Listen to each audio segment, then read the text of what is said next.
Everything's growing, changing, and evolving, even you. From the student nurse to the baby nurse, the veteran nurse, off the bedside and into entrepreneurship, you have arrived and you have evolved. So, welcome to the Evolved Nurse Podcast. I am your host, Keisha, and this is another episode. Y'all, we at midterms. It's midterm time, but it's also October, which means I have made it to 7 months on my new job.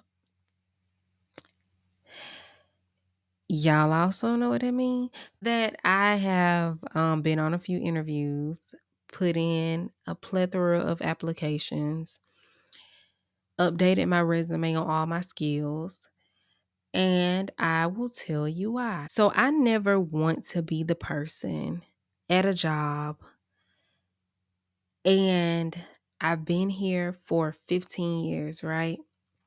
And now this job decides that they don't want to treat me right. So now I want to look for a new job.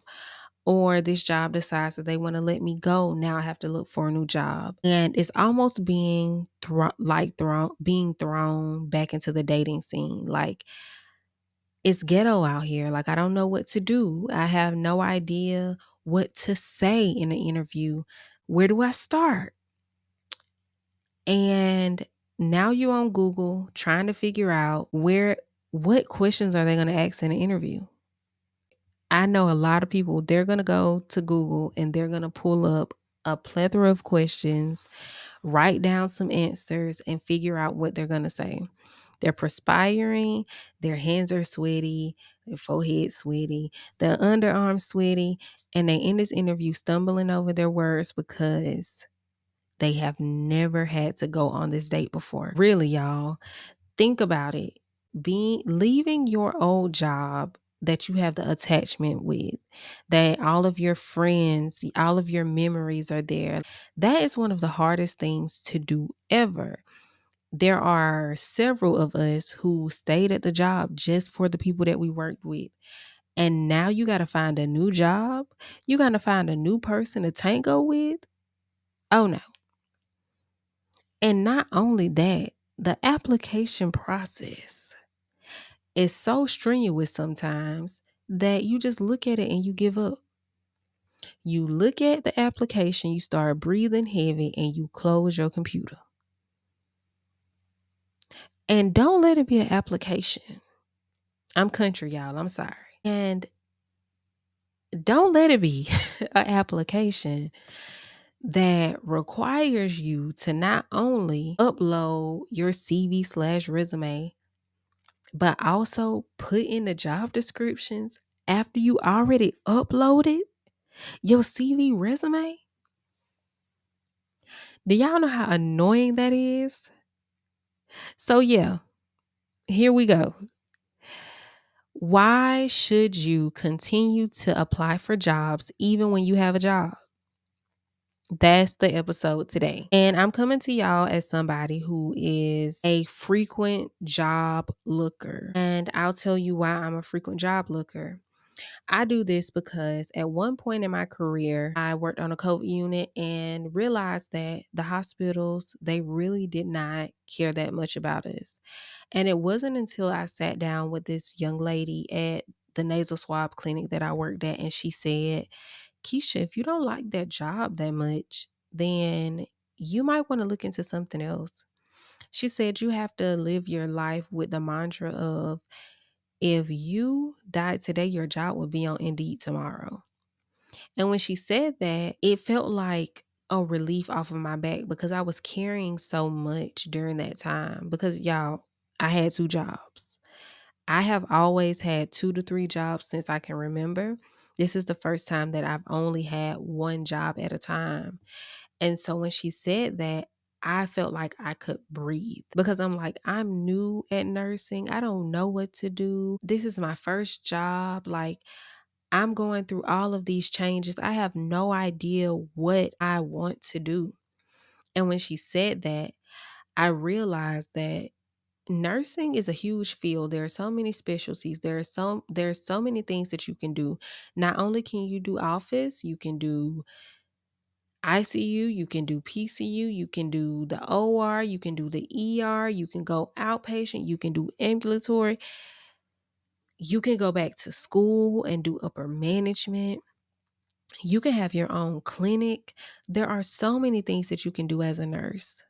So when she told me that, my mind grew because at first, all I saw was a box and I saw the hospital and I saw that being my end all be all.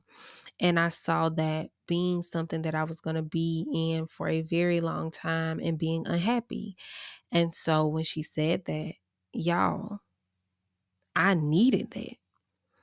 And so from there, like going into the OR and being forced out of my job, like I would have never left my job had my director not said what she said when she told me that I needed to stay in my own lane, when it was in reference to breaks for the scrub techs that I work with, that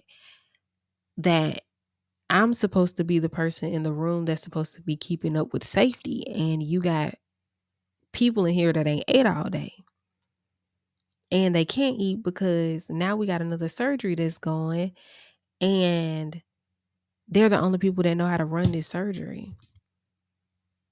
So when you tell me I need to stay in my own lane when it pertains to safety, that means that you don't care about who you work with. You don't care about your employees. And so when she did that, I instantly started looking into travel assignments because I was never going to go travel. Like, I would be the person that would talk about traveling, and I wasn't going nowhere.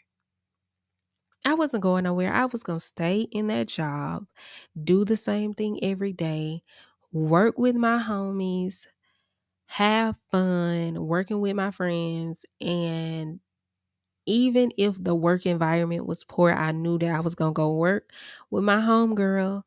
She was going to make sure that these totals being done right. I was going to work with my homeboy. He was going to dig in a little bit, but he was going to make sure them totals was done right. I was going to work with the people that I liked working with. And that's what was keeping me there. It wasn't the actual facility, it was the people. It was the people. And even when Chronos went down and our director didn't listen to us, she wouldn't even take suggestions. She wouldn't even hear us out. And it was around Christmas time, and people had picked up all of this call and this PT, like picked up overtime, and nobody listened to them. That is what led me to deciding that I was going to continue always looking to elevate myself, always looking for something new, even if I found new people to work with. Because we gonna keep it honest here. Hospitals, they care about the bottom line. And you have some units that their A&M and their director care about their employees. They care about the safety. They care about call protocol. They care about all of the things. But we have to keep it 100% honest. There are not a lot of places that are like that. So, why do I put in applications? Because I don't want to be the person that doesn't know how to dance anymore. I frequently put in job applications. Hi, my name is Keisha, and I'm always putting in the app, and I'm always on an interview, and I'm always updating my resume. And I advise people to continue doing this. Even if you don't plan on leaving your job, you don't have to leave your job to do this, but you always want to be up to date. You always want to see what else is out there. You always want to know if you can negotiate. You always want to be able to see if, hey, they want to pay me $10 more to be over here. Maybe I need to go. Maybe on that day off, you go to an interview. You see if you like the place. You ask them, hey, can I come over here and shadow on the next day off and see if this is something I want to do? Those are things that you have to look at as a nurse, because you're going to come in contact with a facility that's not going to align with who you are. They're not going to align with you as a mom. They're not going to align with you as a employee. They're not going to align with you as a worker overall. Like, their values and beliefs may not match yours. And so you have to go to where you feel like you're wanted. And then if they turn out to not be that, you have to know that you have work to go anywhere that you want to go or do anything that you want to do. Just make sure that you're updating your skills anywhere that you go. Make sure that you're leveling up, right? Make sure that you are leveling up anywhere that you go. Make sure that you're getting skills that you didn't have before. Make sure that you're getting money that you didn't have before. And it's not all about money. It's not all about money. But if it's going to be about money to the facilities, you have to also be like, hey, if it's about me, if this is about your money, let it be about my money too. If you care about your money, care about my money too. Pay me what I'm worth. If you don't feel like I'm worth it, I can go and see if I am. And that's, you do that by making sure that your resume is up to date. You do that by actually putting in applications. You do that by actually going on these interviews and being the best that you can be and being personable and talking to them and letting them know your story. And I'm telling you, you will see a whole new world open up. You will be able to communicate with them in a way that is like, hey, I might want her on my staff. It's nothing wrong with that. And I know some of y'all be feeling disloyal when you go and you put in an application or you go to another interview. You feel disloyal because you've been at this job for 10, 20 years. And that 401k is 401k. But roll that thing over into the other job because they might have a better match. Or I need to keep insurance for my kids. Well, see what their insurance plan is because it might be a little better. I'ma forever talk about how much my glasses cost. Because why they cost so much? Like they're needed. I need to be able to see. I can't see without them. But the fact that my insurance does not kick in on the back end and help me out as much as I need help, I should not be paying this much for my glasses. And they're not name brand. When I worked for a home improvement center, I paid $0 for my Coach glasses, $0 for my Burberry glasses. Y'all, why am I paying $400 for a pair of glasses? That's neither here nor there. That's just me venting. But like I said, there are places that are going to have better packages, tuition reimbursement. Like if you want to go back to school, there are places that'll pay for everything. There are places that'll pay for a little bit, and you just have to know what you want to do with the benefits that you get from the job that you're going to be at. So, like I said, as much as we want to be loyal to our jobs, we have to recognize that our jobs are not that loyal to us. Now, we do have, I ain't gonna lie to you, there are some places they are loyal to their people. They're loyal to their people. But there are some places that people are just there because they love the people that they work with, but they hate the job. And when you have people like that, it shows up in their work ethic. It also shows up in how they treat people. And sometimes it does lead to bullying. They hate their job. They hate being there. But they have that one or two people that they like to be around. And they love the toxic relationship that they have with their job.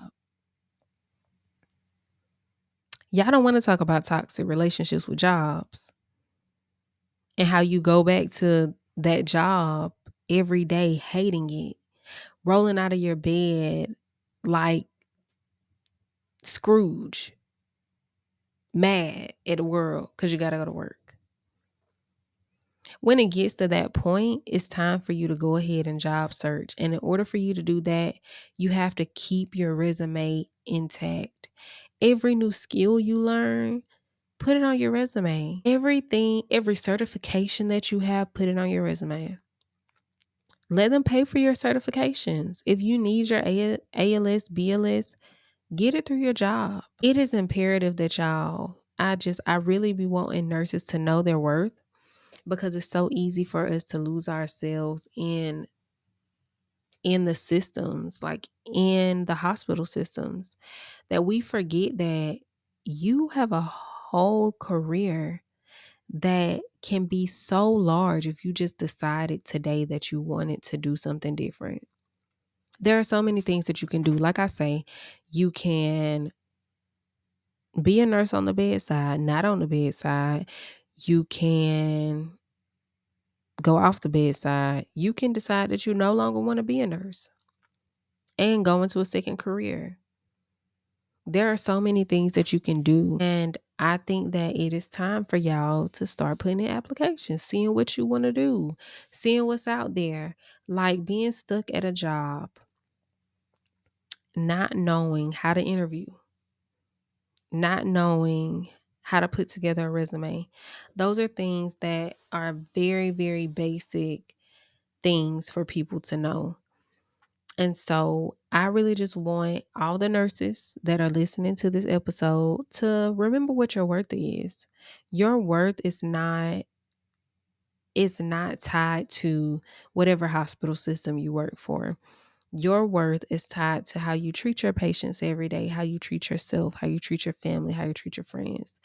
Your worth is based on how you view yourself as a nurse. If you feel like you're a good nurse, if you feel like you are a nurse who needs improvement, that means that you're accepting accountability.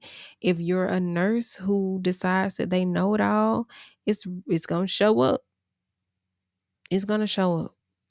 So know what your worth is as a nurse. Know what you bring to the table. When you know those things, guess what your interview is going to look like? It's going to look like, I know what I am. I know who I am. And these are the reasons why you want me. These are the reasons why you need me. And then you leave them with, what type of person do you want to work for you? Boom, get them every time. Get them every time.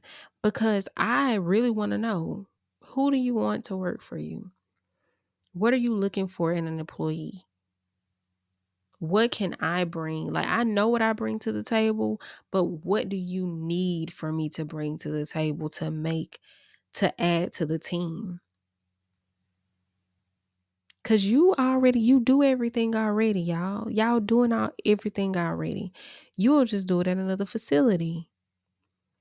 And I think that was the beauty of traveling, was that, I don't feel no ties to anywhere. And I don't feel any ties to anywhere because as a nurse, if I want to get up and do something, I should be able to get up and do it. If you have dreams of doing something, go ahead and do it. That's why I started this podcast, because I had dreams of building community with other nurses. I had dreams of letting people know that they can do it regardless of what their circumstances are, regardless of whether they passed that first semester, regardless of if they failed out, flunked out, regardless of if they decided to stay a nurse, or even if you needed the boost to talk to the surgeon, to talk to the doctor, to talk to the PA. How do you facilitate those conversations? So I never would have thought that I would be up here on a podcast talking to y'all. I never would have thought that. But I have to keep it all the way 100. I love saying it, y'all. I have to keep it all the way 100. Like, I have tried time and time and time again to do a podcast, and this is the first time that I feel like I have purpose, like I'm helping people. And so this is a short episode. With that being said, this is the end of the episode. I just wanted to come to y'all and talk to y'all, tell y'all to put the application in. I know that these applications are long. I know that you gotta go in and type all this stuff up. But do the application, because you never know what comes on the other side of that. A new job, new opportunities, new people, new monies. all of those things. And so with that being said, it's just the beauty of being a nurse. Is that you have the opportunity to do so many things that you don't even know, like you don't even know what opportunities you have. So, if you made it to the end of this episode, I am your host, Keish. And if you have any questions, make sure you leave them in the comments at the Evolved Nurse over on Instagram.